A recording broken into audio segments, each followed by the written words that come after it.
Hello, everybody. I'm Bjorn Englen. You're watching for BassPlayersOnly.com, the greatest bass site in the world. Yeah, it is.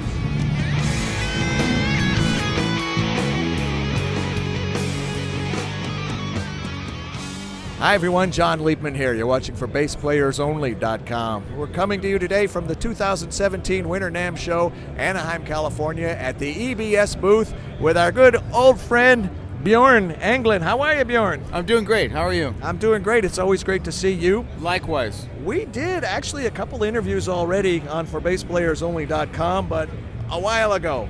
And the last one we did was, I don't know how many years ago, I think maybe about 4. Time flies. It sure does. Oh my God. And you were working with, we got the whole story about Yngwie Malmsteen and all the cool stuff you were doing. And Yep. I think we even talked about Tony MacAlpine, who I think you're still working with, and Dio Disciples, and all kinds of great stuff. So bring us up to date on what you've been doing for the last little while.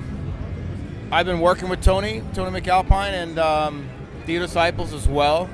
Excuse me, how's Tony doing, if you don't mind me interjecting here, because I know he had some health issues. He's doing a lot better, yeah. Because I do see his name more and more. He's getting out, he's playing, which is good to see. Absolutely. Doing a lot better, so we're doing more stuff, and we started playing shows again together, so that's awesome. And he's always a pleasure to work with, and we've been writing with my band Soul Sign, and we're working on a new record, slowly but surely, and had a record come out with a band that I'm involved in called Blackwell. It came out last year. I remember. Got really good reviews, and it was a lot of fun, and we're going to do another one. So, we're going to do festivals with the Dio Disciples. We're going to do the hologram, the Ronnie James Dio hologram, which we did one song of last year at the Wacken Festival in Germany. And we did one song, and it went over really well, so we're going to do a few more songs and rehearse for that, and book some festivals in the fall, and that's gonna be next with that project. So and that's really nice too, and yeah. So Let's talk about your equipment a little bit. You're still playing Ibanez basses? I am, yes. Yeah. Which models do you play?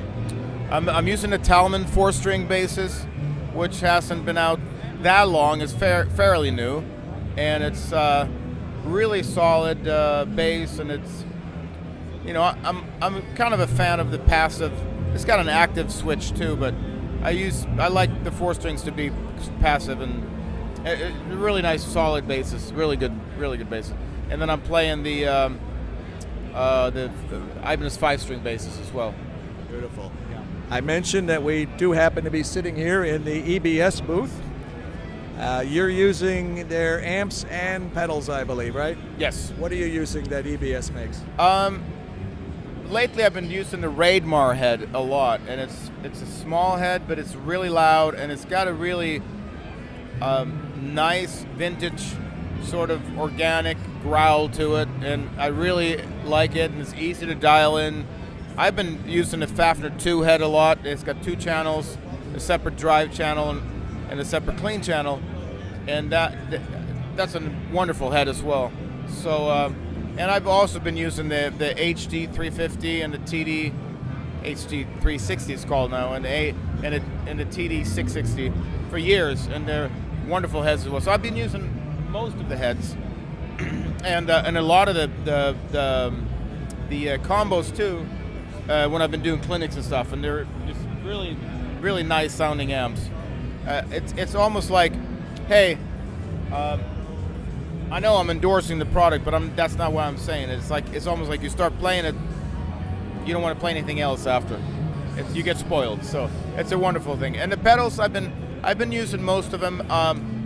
2 pedals I use all the time are the multi-comp and the multi-drive. And sometimes when I record, that's all I use. And I go straight into the board like that. Wonderful pedals. And also the new Billy Sheehan drive pedal signature, which is also a fantastic pedal. Even if you set everything at 12 o'clock and you plug straight into an amp, you go into rehearsal or festival situation or something like that, and you don't have time to bring your own stuff. Plug it straight in. You get a nice. It's like a really nice preamp. You get a little bit of a overdrive and compression, and it's really nice. And it's a really flexible pedal too. You can do all kinds of stuff with it. So, and they have a new line of pedals that just came out too, that I still need to try. They just came out. So I have a feeling you'll like them. Or you'll sure to find something you like there. yeah. EBS, great company, great people too. Ralph, what kind of strings are you using? Mari strings, made by Daniel Mari out of New York, and been playing those strings for 20 years now, actually. Wow. I have my own signature set with them, and You haven't been playing the same set for 20 years, have you? that would be good advertisement. It would put them out of business pretty quick, though. No kidding. Well, okay, how about after, the record, the touring, all that stuff, how far can you see beyond that in terms of the future? What else you hope to accomplish in your career? What else would you like to do? You still have a lot of energy? I'm gonna make a solo album. I've kept saying that for a long time. Well, it's about time. I know. So that's gonna happen, and I got some, and I won't mention, but there's probably a band or two that I'd like to play with at some point, but it's better to leave that unspoken, I think. But Okay. and push my own band, Soul Sign, a little bit more. We've been kind of putting that aside for a couple of years, and pick that back up and do some more stuff with that. Okay, as far as the solo record, I have a feeling that you've got some tunes that you've written or some things that you have in mind that are in your head, and they're just you're not far enough along in the project, but you'd like to put some closure to that, get it recorded, get the people together. Is that? I'm just guessing, but Yeah, and it's going to be pretty naked. A lot of it's just going to be one bass, sometimes two basses, three basses. But I'm not going to put a lot of, or maybe if any, drums or guitar on it. It's going to be just a lot of bass and a lot of just one bass. I just got to sit down and do it. I got a lot of songs and ideas. I just need to do it. Yeah. It's one of those things, But I can't wait. And it's nice too when you do clinics, when you do gigs, and you go out and play, and people, want to buy something that you play on. If it's a solo record, it's easy because you're like, hey, it's my solo record. People are like, okay. Instead of having to explain, well, this is this band that kind of sounds like this or that. And so it's a nice thing for the fans to enjoy. Well, I encourage you to get it done, and that'll open it up for a follow-up interview. We can talk. It's out. It's now. You can get it now. It's called fill in the blank, Bjorn Englen, whatever it is. Yeah. So do it, and I'm sure you'll get a lot of positive reaction from everybody. Last Can't question, Bjorn. I can't wait either. Now that you've been you've been doing it for a while. I cited all the people, a few of the people that you've played with, your bands, the others, solo stuff that you do. What advice could you impart to somebody that wants to embark upon a career in music as a player or touring person or writer or somebody that wants to do it? Because it's not like it used to be, and there's certainly not really sessions the way they used to be. And if somebody wants to do some of the stuff that you do and that you've done, what do you have to say to those people? That's a great question. And I don't want to lie. It's not an easy business. You can be one of the best players, and it's like you said. You summed it up. It's very, very difficult these days because recorded music doesn't sell like it used to, at all. So I think you have to really understand the business and be a good business person, and really work other angles like merchandise and stuff like that. If you don't do that, I can't say that I would recommend it, like making a living doing it. It's very, it's brutal. I mean, unless you're a guy that I'll take any gigs, and you go out and do any gigs, you can do gigs, no problem. But if you want a career and you want to do specific things, it's you got to really understand the business and push angles like merchandise and stuff like that. If you don't, it's very difficult.